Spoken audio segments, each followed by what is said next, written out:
3 sa 4 na Pilipino ang nagsabing pabor silang sagutin ni Vice President Sara Duterte sa Senado ang mga reklamo laban sa kanya batay sa Okta Research.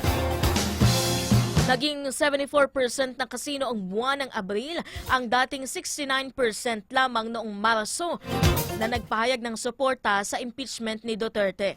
21% naman sa mga respondents ang tumutol dito habang 4% ang undecided. Ayon pa sa Okta, pinakamataas ang naging pagsang-ayon sa impeachment sa Visayas na may 82%.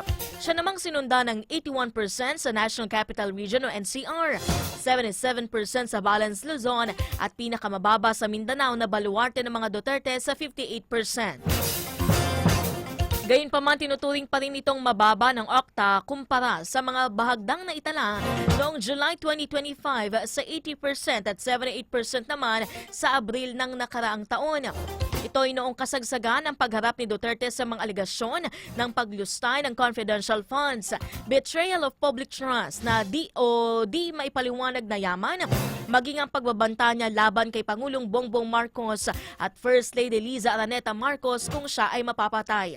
Inaasahang magsisimula ang trial ni Duterte sa July 6.